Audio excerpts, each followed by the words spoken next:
सास बहू में झगड़ा करवाने वाले, भाई भाई में झगड़ा करवाने वाले, पड़ोसियों में झगड़ा करवाने वाले, दोस्तों में लड़ाई करवा देने वाले, इस तरह के लोग अपने यहाँ आदिकाल से होते आए हैं।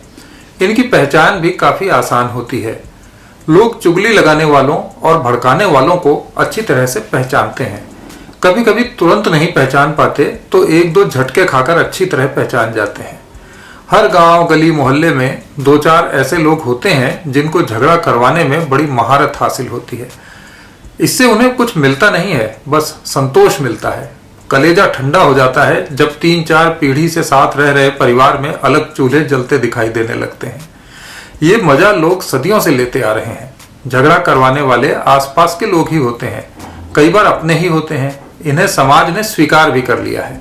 अगर सास बहू में बनने लगे तो ये रिश्ता न जाने क्या कहलाए। ये सब झगड़ा करवाने वाले लोग जिंदा लोगों को ही लड़ा और भड़का सकते हैं, लेकिन आजकल एक अलग तरह के लोग पैदा हो गए हैं।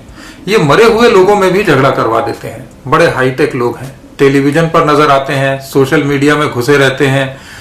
ऐसा ही एक विशेषज्ञ एक दिन टीवी पर नजर आया और बताने लगा कि नेताजी सुभाष चंद्र बोस और पंडित जवाहरलाल नेहरू में झगड़ा था। एक दूसरा विशेषज्ञ यूट्यूब चैनल पर खौखिया रहा था कि सरदार पटेल और नेहरू जी का भी झगड़ा था। एक और काबिल झगड़ा करवाने वाला गांधी जी और डॉक्टर अंबेडकर में क्या झगड़ा था, क्या विवाद थे, इस पर व्याख्यान दे रहा था।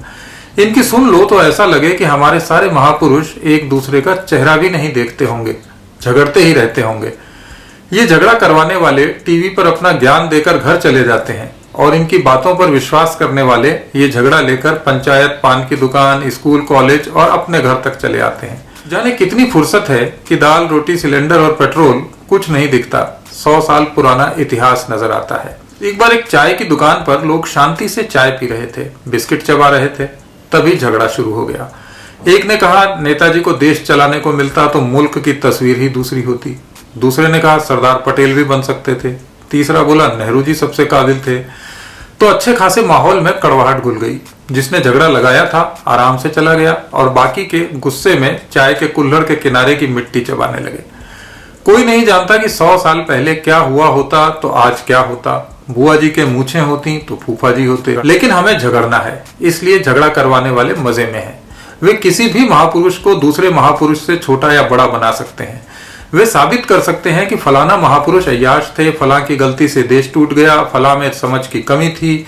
सारी समझ आज ही पैदा हुई है, उस वक्त तो समझ थी ही नहीं। हमारे महापुरुष भी स्वर्ग में बैठे सोच रहे होंगे कि कैसी नादान नस्लें तैयार हुई हैं जो 100 साल पुरानी बातों को आज के चश्मे से देख रही हैं।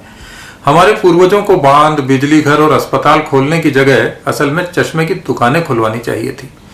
जो काम इतिहासकारों का है वो टेलीविजन एंकर करते हैं। वो रात को 9 बजे साबुन, तेल और सीमेंट के विज्ञापनों के बीच बीच में किसी भी महापुरुष का पूरा जीवन और उसकी गलतियां सिर्फ आधे घंटे में बता देते हैं। अपनी चैटिंग और चीटिंग पर उनकी नजर नहीं जाती।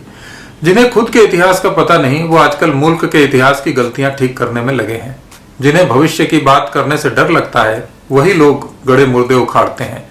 अरे भाई, हर सत्संग में कहा जाता है आज के आनंद की जय, वही कर लो, आज को जी लो। माना कि वर्तमान इतिहास की नींव पर ही खड़ा होता है, लेकिन नींव को रोज रोज खोद कर थोड़े ही देखा जाता है कि उसमें कहां कहां कमजोरी रह गई थी। बहुत सारे देश ऐसे हैं जिन बेचारों के पास कोई लंबा चौड़ा इतिहास ही नहीं है। प्रातः स्मरणीय अमेरिका के पास 300-400 साल की हिस्ट्री है। बांग्लादेश सिर्फ 50 साल का इतिहास लिए घूम रहा है। अब वो क्या करें, किस अन्याय का बदला किससे लें? मगर अपने यहाँ हजारों साल का इतिहास है, सैकड़ों महापुरुष हैं और झगड़े के लिए अनंत ऊर्जा और समय है। हम झगड़ झगड़ कर ही राष्ट्र का निर्माण करेंगे। मैंने एक दिन सपना देखा कि गांधी जी, सरदार पटेल, नेताजी और डॉक्टर अंबेडकर एक साथ बैठे हैं और नीचे धरती की तरफ देखकर उनकी हंसी ही नहीं रुक रही।